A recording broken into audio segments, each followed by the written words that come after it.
বক্তব্য রাখছেন জেলা আমির জননেতা জনাব মাওলানা দেলার হোসেন।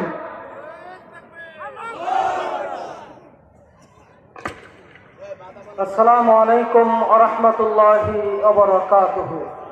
আলহামদুলিল্লাহি রাব্বিল আলামিন ওয়াসসালাতু ওয়াসসালামু আলা রাসূলিহিল কারীম ওয়া আলা আলিহি ওয়া আসহাবিহি আজমাইন।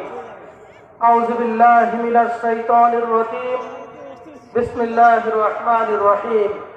ওয়ামান লাম ইয়াহকুম বিমা আনজালাল্লাহু ফাউলাইকা হুমুল কাফিরুন ফাউলাইকা হুমুজ জালিমুন ফাউলাইকা হুমুল ফাসিকুন।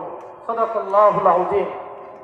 শহীদ কাফেলা বাংলাদেশ জামাত ইসলামী ঢাকা জেলার সাভার পৌরসভার 7, 8, 9 তিনটি ওয়ার্ডের উদ্যোগে আয়োজিত আজকের এই নির্বাচনী জনসভার সম্মানিত সভাপতি, সাভার পৌরসভার জামাতের সম্মানিত আমির, সাভার 1 নং ওয়ার্ডের জামাত কর্তৃক মনোনীত কাউন্সিলর প্রার্থী জননেতা জনাব আজিজুর রহমান।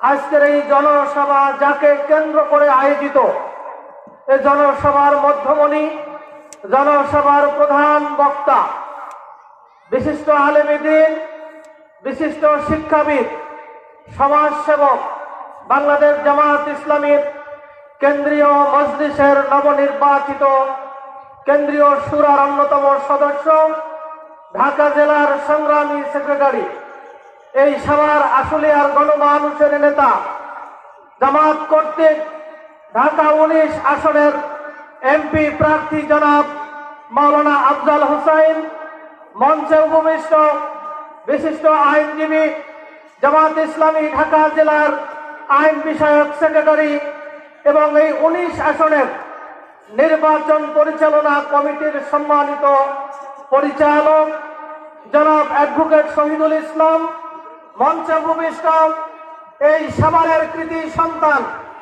সাভার পৌরসভার সাবেক কাউন্সিলর, সাবেক প্যানেল মেয়র জনাব হাসান মাহবুব মাস্টার, জনাব লুৎফর রহমান মোল্লা যিনি সাংস্কৃতিক বিষয়ক সম্পাদক, মঞ্চ বিশিষ্ট নেতৃবৃন্দ, সাংবাদিক বৃন্দ, সম্মানিত ভাই এবং বন্ধুগণ, আমাদের কথা যারা শুনছেন, সম্মানিত মা এবং বোনেরা, আল্লাহ রাব্বুল আলামিন আমাদেরকে দুনিয়াতে পাঠিয়েছেন আল্লাহ তাআলার গোলামি করার জন্য। কি বলেন আপনারা?